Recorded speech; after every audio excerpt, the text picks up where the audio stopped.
Usually every Monday I try to post something for motivation.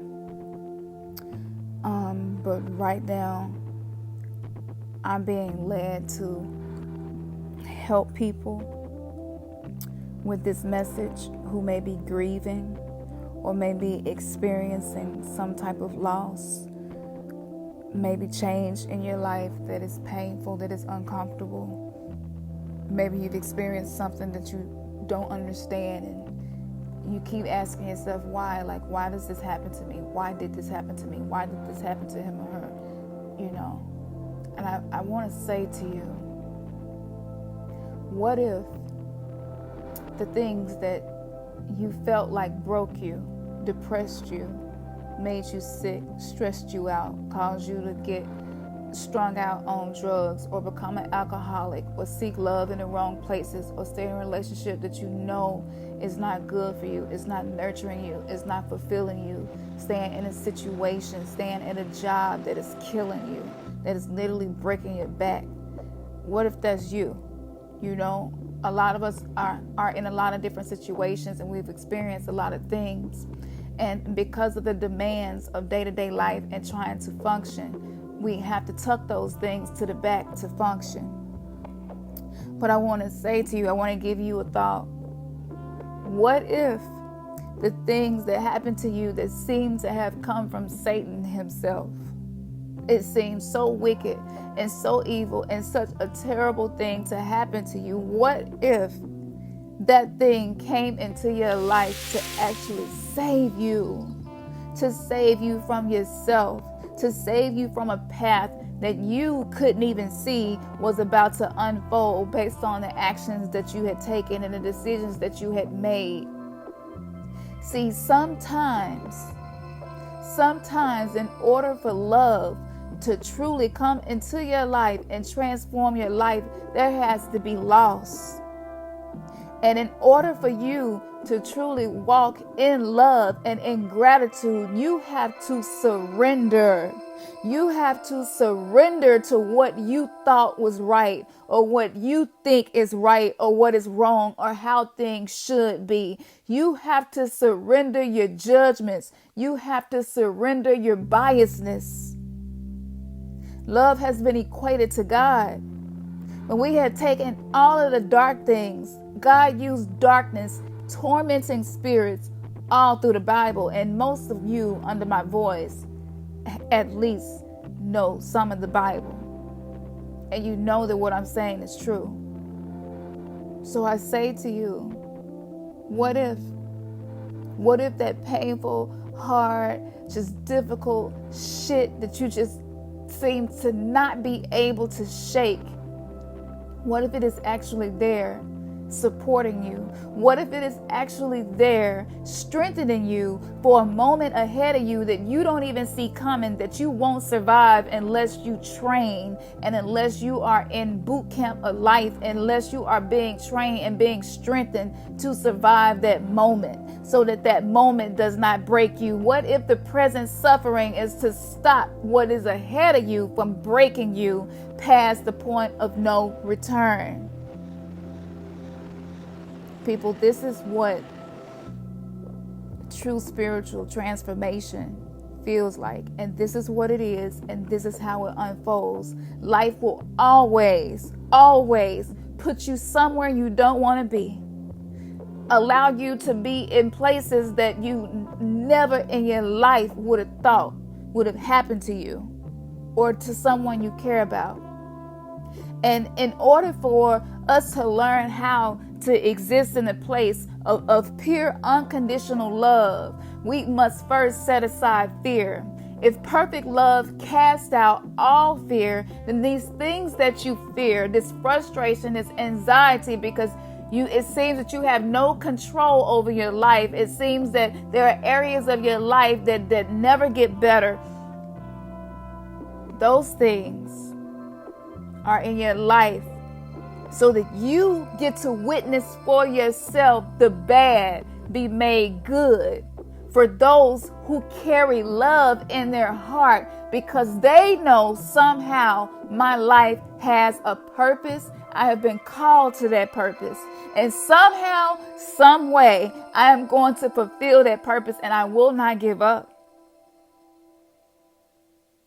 Don't get caught up in the judgment and get caught up in the division and the separation and how different people are, how they dress or how they communicate or what they believe. Learn how to see the underlying message that is there for you. That is the beauty of finding the beauty in the beast, finding the light in the dark places, able to see the sun come out. These things always will pass. Nothing lasts forever, and that is beautiful. And sometimes we want the pleasant moments to last forever and the good phases of our relationship to last forever, but nothing lasts forever. And we must understand that if we desire pleasure to last forever always, then guess what? The other side of that coin is that your pain and your suffering and your trials and tribulations will also last forever. So be grateful that things do not last forever. Be grateful for the cycles of life, the cycles of nature, that you don't have to think to breathe, because there's a divine intelligence that is supporting you and assisting you. And I don't care who is sitting up under what I'm speaking to you right now, but I know that you feel the vibration of what I'm saying in your soul, in your innermost being, that what I'm saying is true. You are not a victim. You are not being punished. You are simply experiencing life. This is the school of life. That's why it's called a universe, because to live life, there are lessons. This is a university of lessons that we all are here to experience and learn. And on a collective level, we each are able to impact change in a way that is going to be beneficial for all of the children and all of the descendants that we have no idea are coming behind us. We are making the world better. We are recreating. We're cutting off generational curses, and we're opening up blessings to come into our bloodlines that maybe have never been in our bloodlines before. Everything is energy. Tesla talked about energy, vibration. Everything is energy. Everything is vibration. In the beginning, God said, voice, sound. That's vibration. That is vibration. So when you feel that vibration and it hits you hard and it bends you over at your stomach and you don't know how to stop crying, you don't know how to feel better. You seems like you can't hold on to the good moments long enough to be strong enough to get through your day without having to reach for things to make you feel better, without having to constantly be doing something and busy, and because your mind, there's no peace, there's no serenity. Right now we are being called to learn how to transmute the darkness in our lives and find appreciation and gratitude.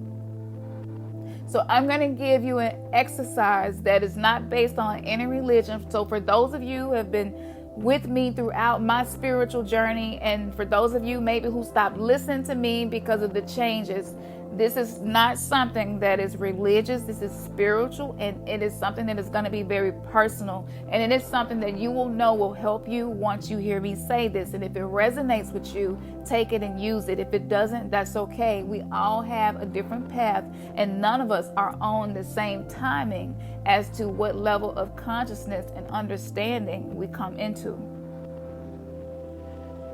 You say thank you.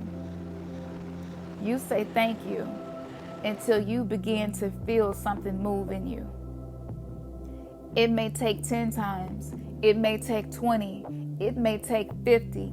For some of you, it may take 80 times, 100 times to say thank you over and over before you begin to feel something bubble up deep down in your innermost being, in your soul, in the pit of your gut. I promise you. I have done this so many times. The vibration of the words thank you literally restructures the water molecules within your body so that you are able to attain a frequency of love and gratitude and compassion. And this will shift you. I don't care how low you get, this will shift you, because depression is not the enemy. Depression is the alarm signal that goes off to let you know when you're not in alignment with your life's purpose. Depression is when you're not doing in that moment what would be most beneficial for you to do. Depression shows up when you are not being your authentic self. Depression shows up when you are not going in the direction that your soul and that your heart desires for you to go. Depression is simply an alarm system. It is the way the GPS system lets you know you've made a wrong turn, or you get anxious because you're about to make a wrong turn. I only know this because I have been practicing seeing the beauty in the beast, finding the light in the darkness, learning how to be in alignment so that the bad things can be made for good for those that love God and are called according to the purpose. Say thank you. Stop and say thank you. Say thank you. If you got to go to the bathroom, if you at work, wherever you are, whatever situation you in, if you in a hospital, if you visiting somebody in the hospital, I have literally been through everything you could possibly think of.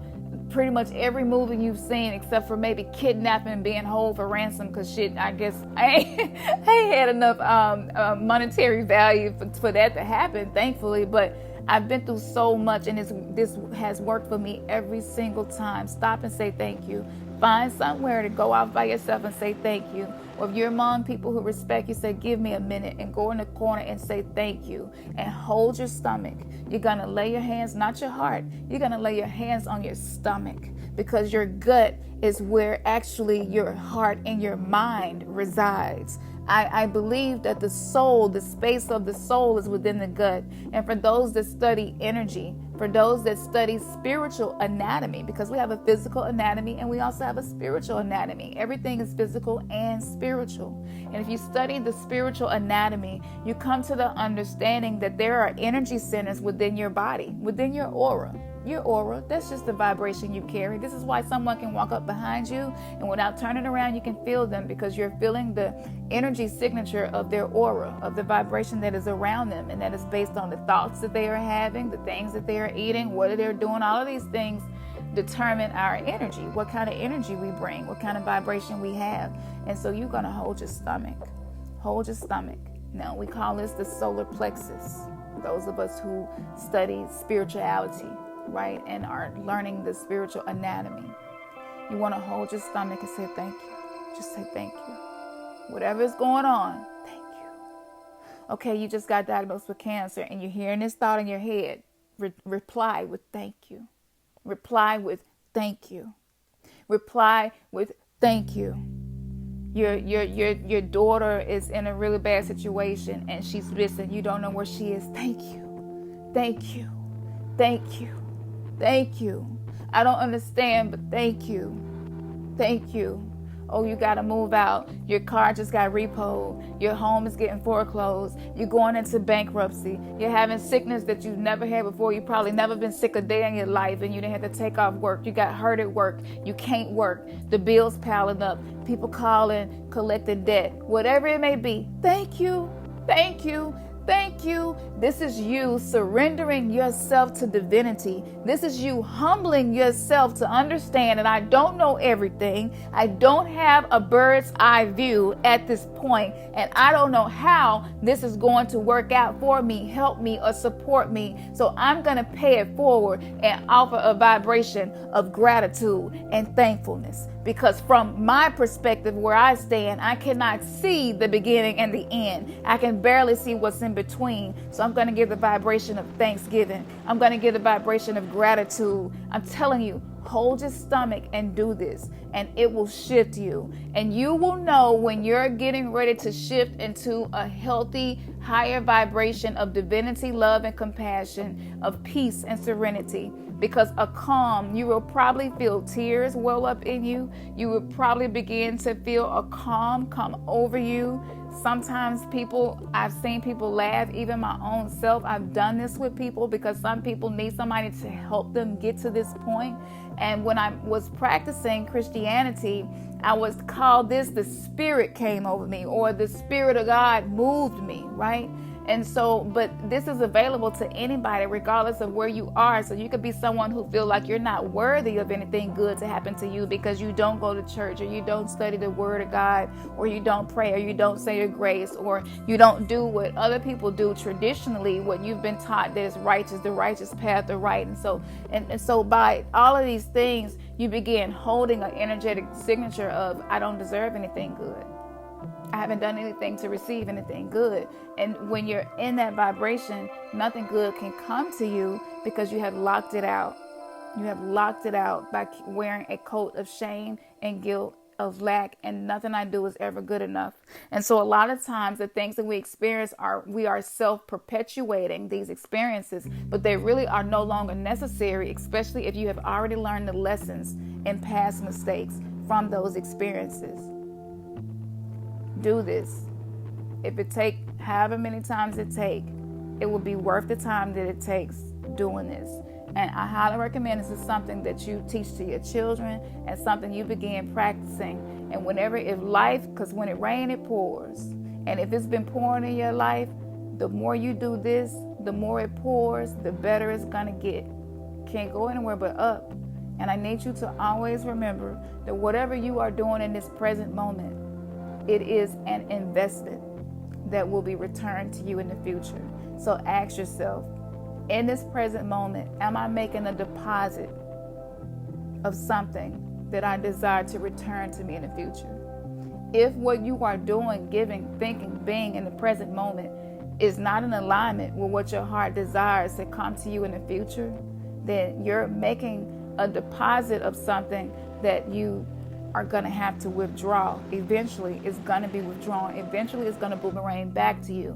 So this is a really good way to learn how to master acquiring peace in the moment and being able to enjoy the moment and be thankful in whatever moment that you are in, by understanding that what I do in this moment is either going to plant a seed that is going to bring me a harvest in the future that aligns with what my heart desires, or is not.